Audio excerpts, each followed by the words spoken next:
não é evidente por si mesmo, ele está afirmando, então, em acto exercito, ele está afirmando que o princípio é evidente por si mesmo e ao mesmo tempo não é evidente por si mesmo, mas ao mesmo tempo tá certo? Então ele cai em contradição.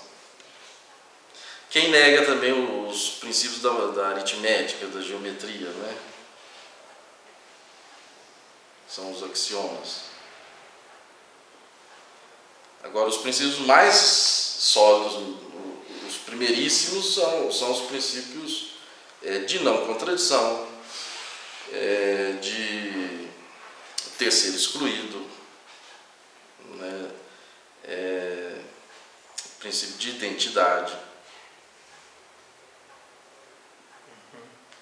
A metafísica, ela parte desses princípios e parte também da observação empírica. A observação empírica também é princípio primeiro a seu modo, tá certo?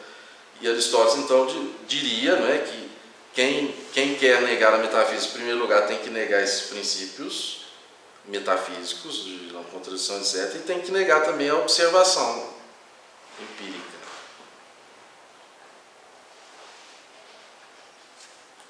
Então toda ciência parte de princípios. E é argumentativa, porque a partir dos princípios chega a conclusões.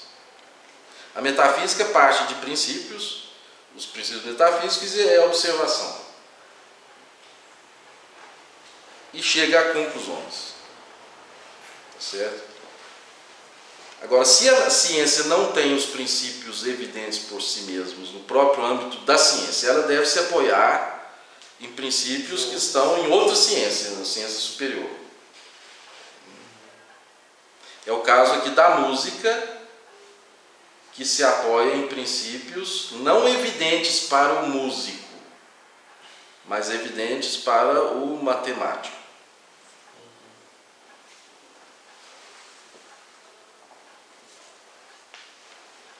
Tá certo?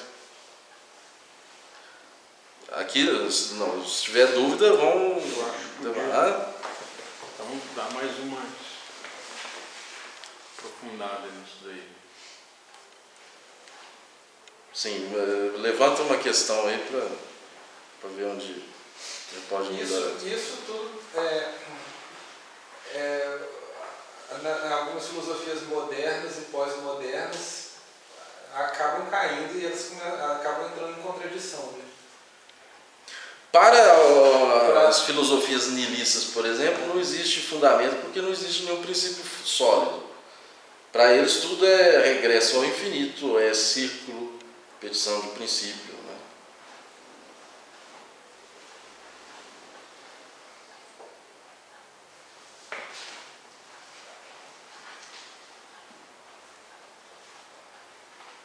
Essa visão de que os medievais davam ou ignoravam a observação empírica, então, é falsa.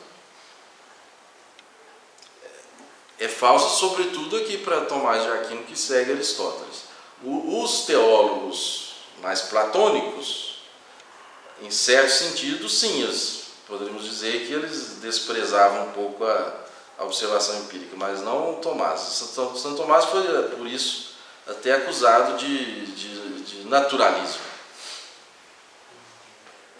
Nem podia fugir muito, porque Aristóteles, né, partia de observação empírica. Sim. Então, a observação empírica, quem quiser saber sobre essas coisas aí, sobre o Estatuto da Ciência, segundo Aristóteles, eu recomendo um livro do Enrico Berti, está traduzido para o português, se chama As Razões de Aristóteles. Berti? As Razões de Aristóteles é das edições Loyola.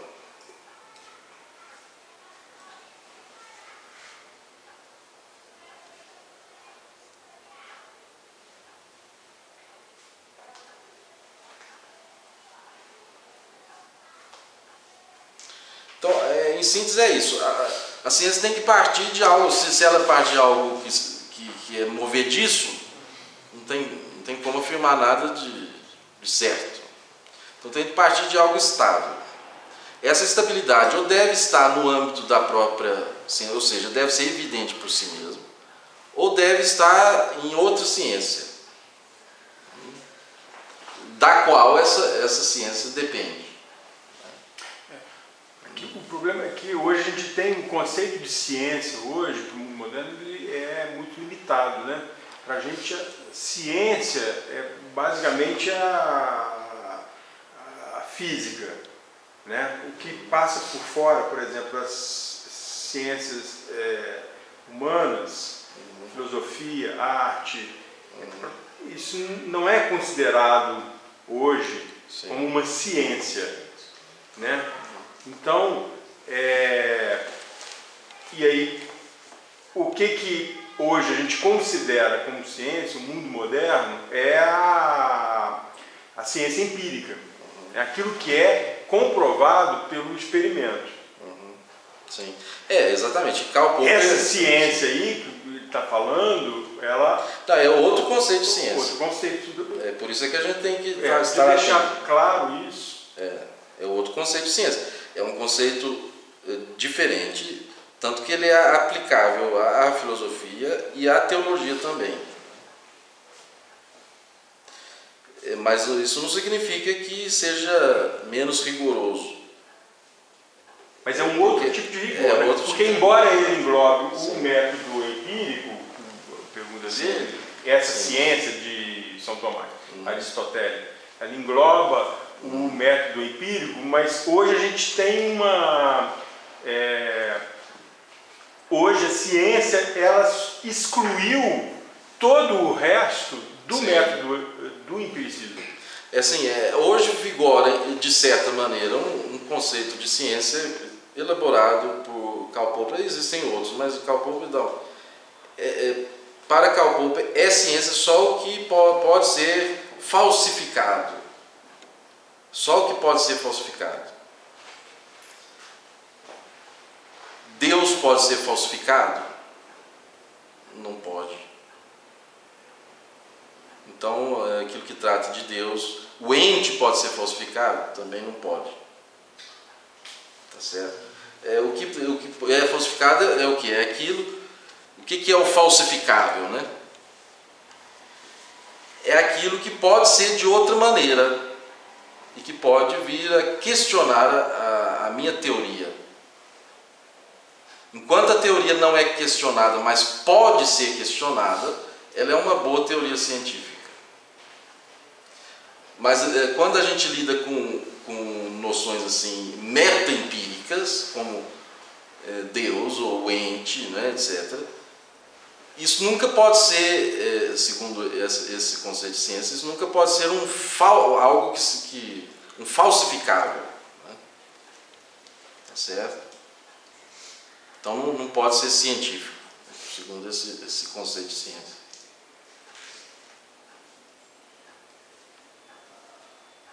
Por exemplo, eu digo que em cima desse coisa aqui, desse teto, aqui tem 2 gatos pretos. Isso é falsificável? É falsificável. Então, é científico até que eu vá lá e veja que não tem gato. Se não tiver gato, aí cai a teoria. Né? Agora, eu dizer que aqui isso aqui é um ente, etc., isso é falsificável? Não.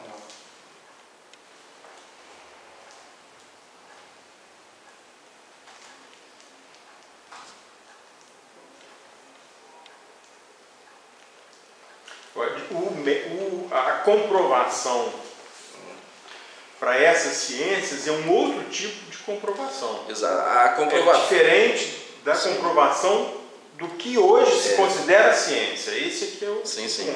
Então, essa ciência aristotélica, ela parte de princípios e procede por argumentação, encadeamento lógico, argumentativo, até chegar a conclusões. Mas os princípios não são princípios meramente lógicos, não. Ela não opera só no mundo da lógica. Né? A lógica como tal não é ciência. É um instrumento da ciência. Então, essas ciências elas procedem de princípios ontológicos. ontológicos, né? E por encadeamento lógico necessário chega a conclusões. É dedutiva, né? Se a gente podemos dizer que ela é dedutiva em certo sentido, porque procede desses princípios para conclusões, mas não podemos também negar a indução, porque a indução, isso está explicado no livro do Bert, As Razões de Aristóteles, a indução pode me levar a conhecer princípios.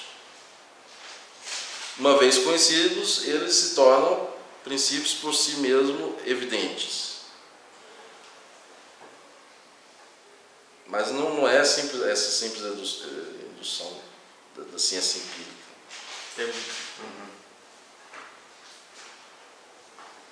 Seria mais um procedimento dialético. E eu não vou ter a mesma certeza do que eu tenho com a ciência empírica. Não é diferente, é um outro tipo de certeza. Eu diria, por exemplo, no âmbito da metafísica, eu diria que a certeza da metafísica, dos princípios metafísicos, são certezas muito mais firmes do que as das ciências empíricas hoje. Mas hoje o homem, por falta de hábito metafísico, não tem, em geral, capacidade de atingir isso. E eu diria mais, as ciências empíricas, todas elas, dependem desses princípios metafísicos, ainda que sem o saber. Sem o saber.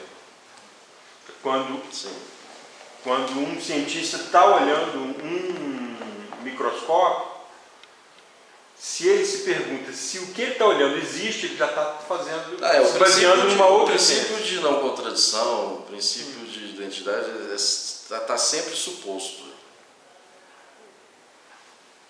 Embora ele não se dê conta. Sim.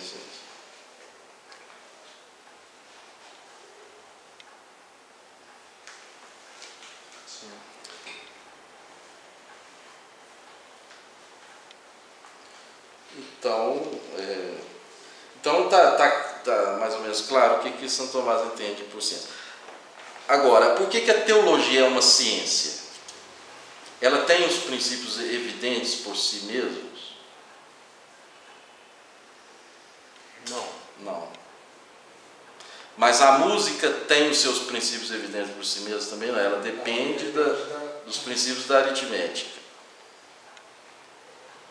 E, por analogia, nós podemos dizer, a teologia também não tem os princípios evidentes por si mesma. O problema é que a música ela passa pelo sensível. Sim, mas aqui é uma analogia. Ela depende da matemática. Mas a revelação Tá certo? Ela depende da matemática. Agora, a teologia não. A teologia ela vai além mas vai além do sensível, né? Que vai além do sensível. A ciência aqui para Aristóteles e Santo Tomás não é só a ciência do sensível. Mas ela passa pelo sensível também. Sim, para Tomás, vamos dizer, para Tomás as ciências alcançáveis pelo homem, todas passam de algum modo pelo sentido. Agora, se a teologia não tem os princípios evidentes por si mesmos, ela deve tomar esses princípios de uma outra ciência que lhe é superior. E qual que é a ciência que lhe é superior, da qual a teologia toma os seus princípios? A ciência de Deus e dos bem-aventurados, dos santos. Dos santos que já estão contemplando a Deus, né?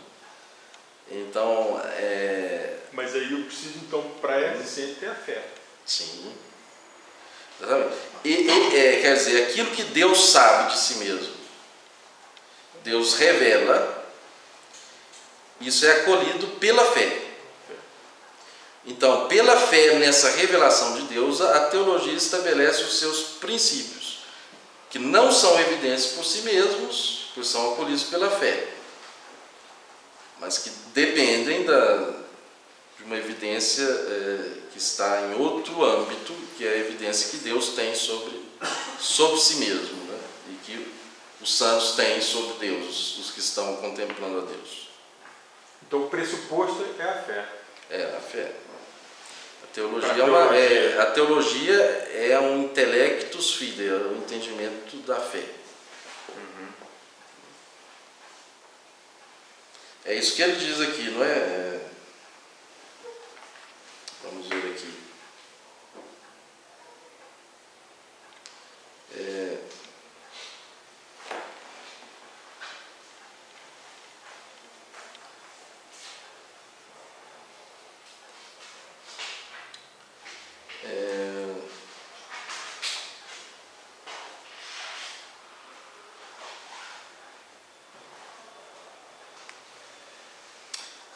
Doutrina Sagrada e Ciência. Seria bom a gente ler essa resposta de novo para ficar mais claro, né? Respondo. A doutrina sagrada é ciência, mas existem dois tipos de ciência. Algumas procedem de princípios que são conhecidos à luz natural do intelecto, como aritmética, geometria, etc. Outras procedem de princípios conhecidos à luz de uma ciência superior, tais como a perspectiva, que se apoia nos princípios tomados da geometria, e a música nos princípios elucidados pela aritmética. É desse modo que a doutrina sagrada é ciência. Ela procede de princípios conhecidos à luz de uma ciência superior, a saber, a ciência de Deus e dos bem-aventurados. A ciência que Deus revela e que a gente aceita pela fé. Então, sem fé não há teologia. E como a música aceita os princípios que lhe são passados pelo aritmético, assim também a doutrina sagrada aceita os princípios revelados por Deus.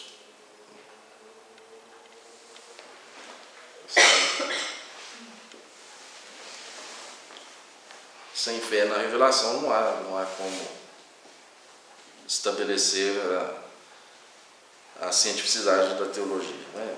Tá certo?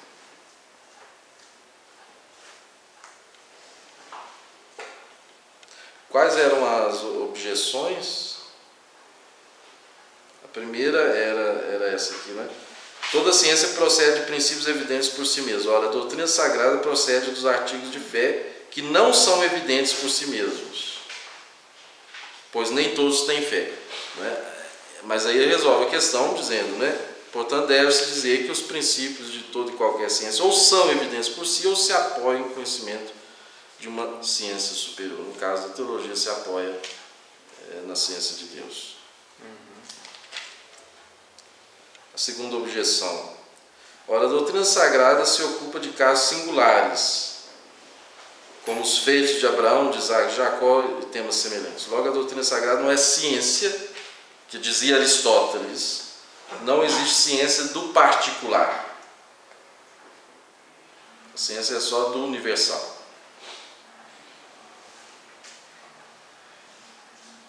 E aqui está claro por que ele afirma isso? Certo. Então, se alguém fosse negar a cientificidade da teologia, teria que negar a revelação. Certo? Sim. Para quem não tem fé, a teologia não é ciência, não pode ser. Porque aí os princípios se evaporam. O teólogo ateu é um absurdo. Um ateu, vamos dizer assim, um ateu pode ser teólogo, mas desde que ele assuma os princípios. Entende? Ele tem que assumir os princípios. Eu conheço ateus teólogos, infelizmente. Mas ele tem que pelo menos fazer de conta que acredita naqueles princípios. Faz uma princípios. peça de teologia. Não, ele de algum modo assim, ele abstrai do seu ateísmo e aceita aqueles princípios e passa a fazer o discurso teológico. Ele tem que aceitar a revelação. Sim. Tem que aceitar a revelação. Ou aceita de coração ou aceita por mera formalidade, mas tem que aceitar. Ou cai na ciência da religião. A ciência da religião não é teologia, né? Não é teologia.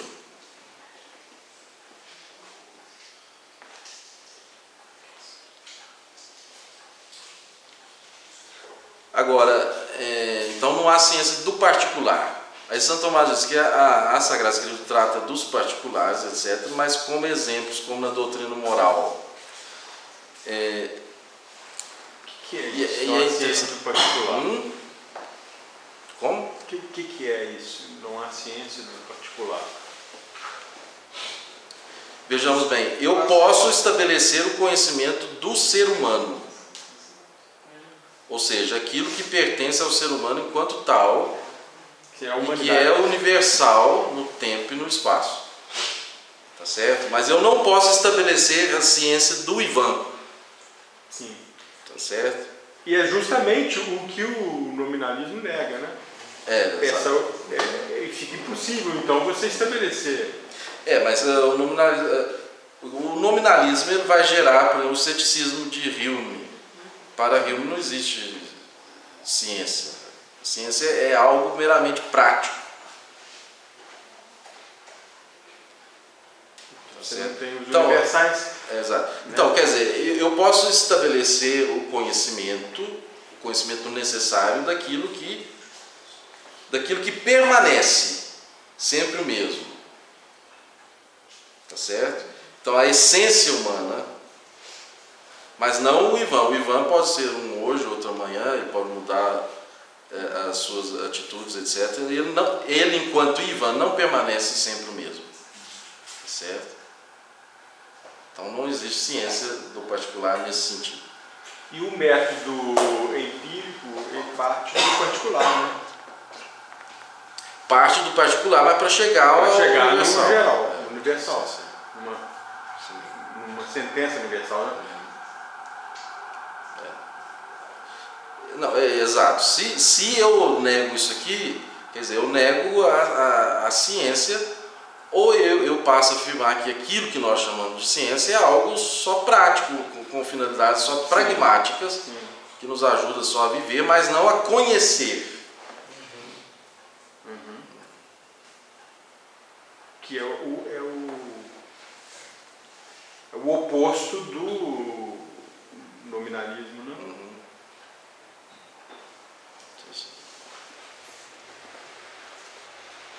Então, agora, por que na doutrina sagrada existem esses casos particulares, então? Os feitos de Abraão, de Isaac, de Jacó, ele faz aqui uma analogia com a doutrina moral. É interessante isso aqui, porque Aristóteles, nas razões de Aristóteles de Henrique Best, está explicado isso também, né? É um livro excelente. Aristóteles diz que nem todas as ciências gozam da mesma precisão. Isso não significa menos rigor, mas a precisão não se pode exigir a mesma de todas as ciências. Assim, a metafísica tem, as ciências teoréticas de Aristóteles têm uma precisão, e as ciências morais uma menor precisão. Por que as ciências morais têm? Porque as ciências morais elas têm que aplicar princípios universais em casos particulares e dizem respeito à ação daquilo que pode ser, casos particulares. Então existe uma virtude, segundo Aristóteles, que faz a mediação entre os princípios universais da moral e a situação particular. Essa virtude é o que ele chamava de frônesis, e que nós podemos traduzir por prudência ou por sabedoria. Há quem traduza por prudência, há quem traduza por sabedoria. Então veja, a prudência ela faz a mediação entre o geral, o universal e o particular. E é possível ensinar isso? Segundo Aristóteles, assim, ensinar não existe, porque vamos dizer, não existe uma ciência disso, entendeu? Que ensine isso. Como que a gente deve aprender a ser prudente? É possível um ensinamento, mas não assim um ensinamento acadêmico de como ser prudente. Como que a gente aprende a ser prudente? Exercitando, procurando exercitar a prudência. Então, Aristóteles, por exemplo, na Ética Nicômaco, ele dá um exemplo de homem prudente. Quem para ele é o homem prudente na Ética Nicômaco? É Péricles. A virtude da prudência, ela se adquire no exercício. Então, Santo Tomás vai dizer que na Sagrada Escritura aparecem esses casos particulares aqui, como na doutrina moral aparecem casos particulares. Como Aristóteles, por exemplo, citou Péricles como exemplo de prudente, homem prudente. exemplo, né? E a doutrina sagrada também apresenta exemplos. Então, por isso que ela trata de casos particulares, embora seja uma ciência. A moral também trata de casos particulares, embora seja uma ciência.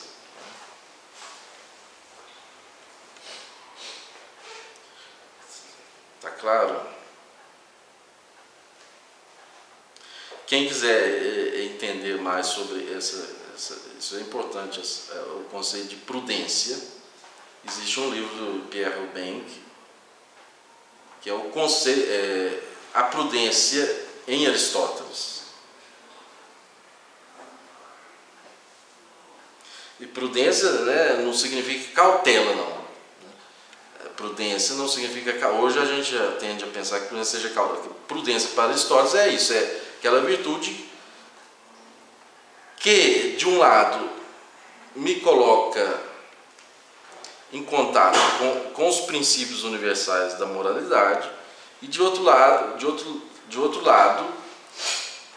me oferece, vamos dizer assim, um manejo para lidar com esses princípios em situações concretas.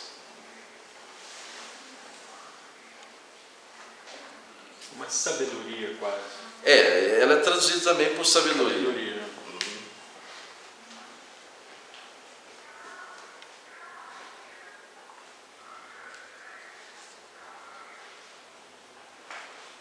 Então é nesse sentido que a doutrina sagrada trata de casos particulares, né? Acho que está claro, né? Quantas horas agora? 10 horas, 5 horas. Vamos fazer 5 minutos, né? De respiro.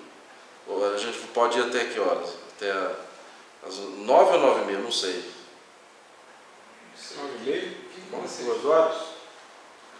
2 horas. 2 horas, né? 9 horas já. Tem 1h30, né? 1h30.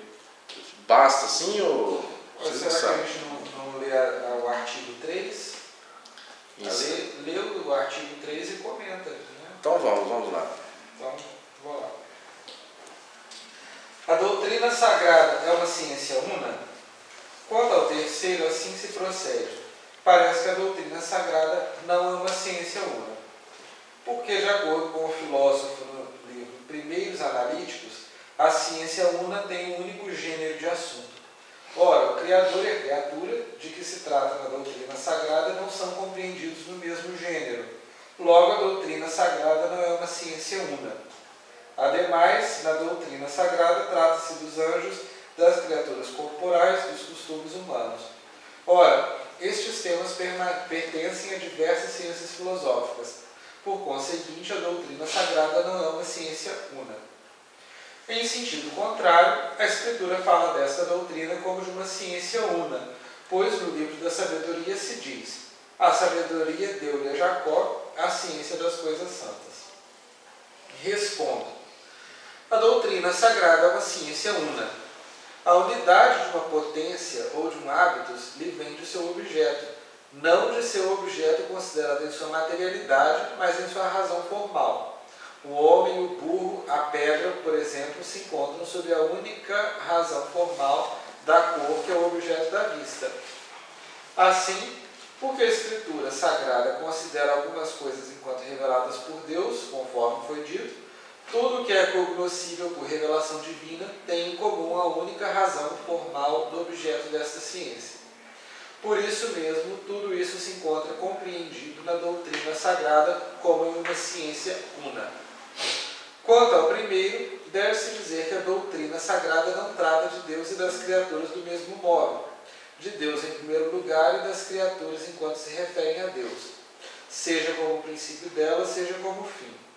Portanto, a unidade da ciência não fica prejudicada.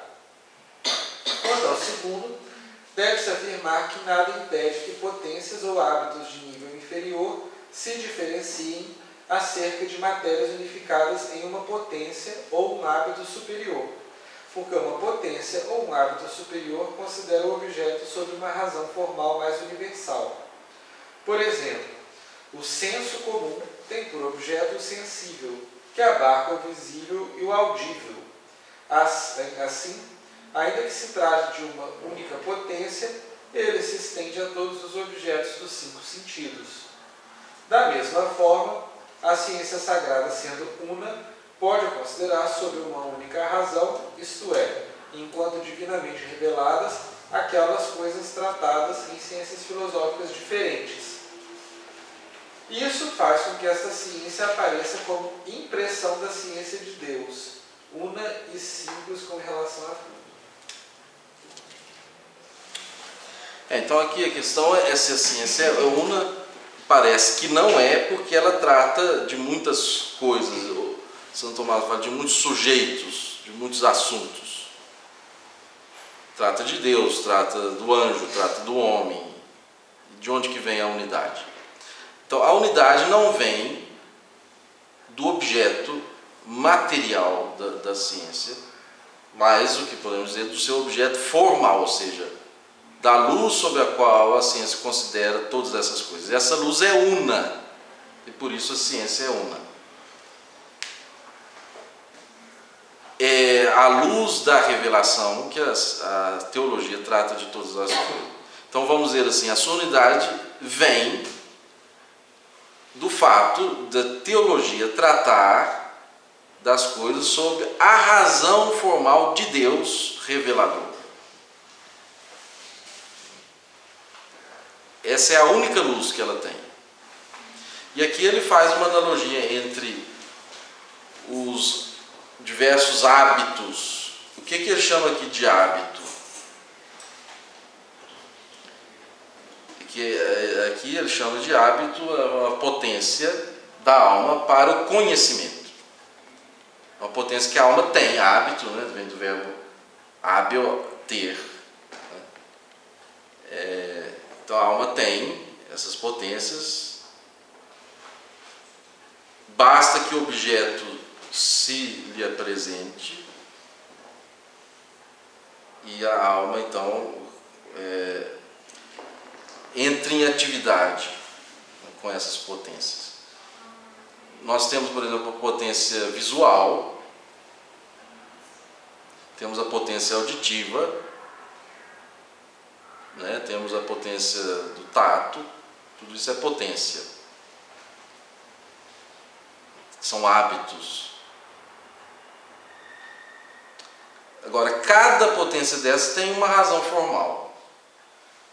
A visão só enxerga a cor. A audição só o som. O tato só a espessura, etc. A forma. A forma, exato. Agora, cada uma tem uma razão formal. Mas existe também o que Santo Tomás chama de senso comum, sentido comum. E o que é o sentido comum aqui? Esses são os diversos sentidos, né, potências. Mas existe uma potência que engloba todas essas outras potências e apresenta o objeto de forma mais integral, né? Porque se a gente tivesse só a visão, a gente teria só cores. Se tivesse só a audição, só sons, etc. Mas por que eu sei que quem está me falando aqui é o Ivan, que não é só cor, que não é só som que está me falando, né? Etc. É porque existe um sentido comum da alma, e esse sentido comum, a função dele é exatamente essa, de reunir todas as coisas, recompondo no interior a unidade do objeto, né? A unidade que pertence ao objeto enquanto tal no exterior. Porque o objeto ele é filtrado pelos diversos sentidos. Os sentidos decompõem o objeto. Mas existe um sentido comum que recompõe. Faz a síntese. Faz a síntese. Então, qual é a razão formal desse sentido comum? É a razão do todo do objeto. Então, essa razão formal unifica tudo. E assim é a teologia, não é? Ela tem uma razão formal que, embora considerando diversas coisas, né, unifica tudo sob a luz de Deus revelador. certo?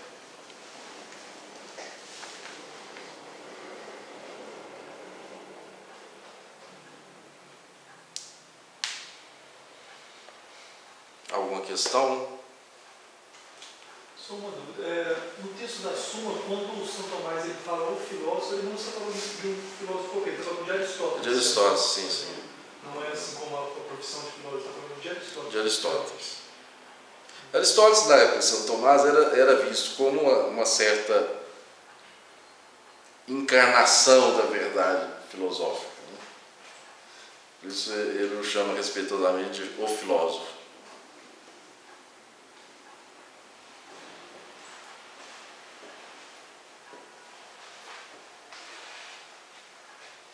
Mas só outra dúvida.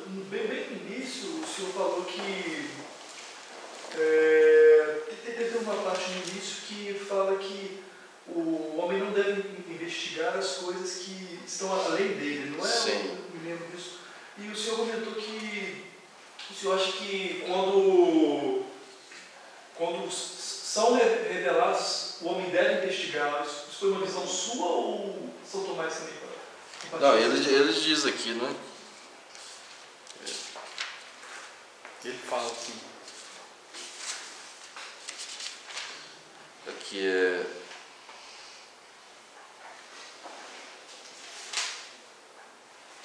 Aqui, portanto, deve-se dizer que, embora não se deva investigar por meio da razão o que ultrapassa o conhecimento humano, contudo, o que é revelado por Deus, né, nós devemos acolher. Acolher aqui e também investigar, supõe-se, né, investigar o seu sentido. E a teologia, a função da teologia é justamente essa, de investigar o sentido daquilo que é acolhido pela revelação. Por isso a teologia chama-se também intellectus fidei, a inteligência da fé. Por exemplo, é igual a Santíssima Trindade. Eu não posso compreender pela razão a Santíssima Trindade, é um conhecimento revelado. Uhum. Eu posso investigar no sentido de... Investigar, nós vamos ver aqui como que é. É investigar não no sentido de dar uma prova racional da Trindade, mas de estabelecer analogias, de investigar, por exemplo, em que sentido a doutrina revelada deve ser entendida. Não é? Isso não significa que ela seja demonstrada racionalmente. Mas a partir dos princípios da fé, chegar a certas conclusões coerentes com esses princípios. Tá certo? E isso faz sentido porque se o cristianismo fosse possível de ser investigado só pela razão, seria apenas uma filosofia, não seria uma religião, não é? É. Sim, esses conhecimentos revelados. Aqui, vamos dizer assim, o fundamento negativo para o mistério é esse aqui. O homem não pode ter acesso a tudo doente. Senão ele seria o ente. Então existe uma zona impenetrável pelo homem e é a partir dessa zona que se abre espaço para a revelação. Não é? Eu não entendo tudo que existe, mas sei que existe alguma coisa. É coisa que eu não entendo, exatamente. Sim.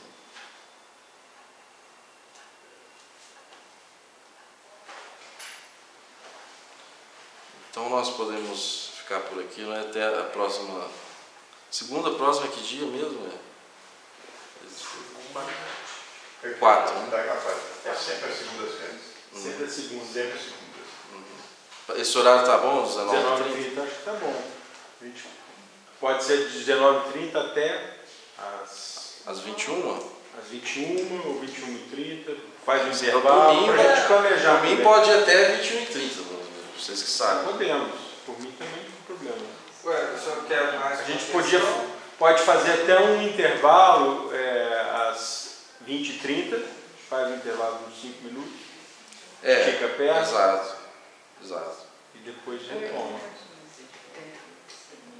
horas.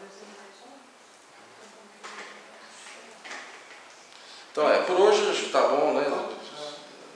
Teve pelo menos um, eu sei que queria vir, não pôde vir hoje, virá. Eu sei de gente que também que não pôde vir hoje. Teve mais uma pessoa, acho que falou que não pôde vir.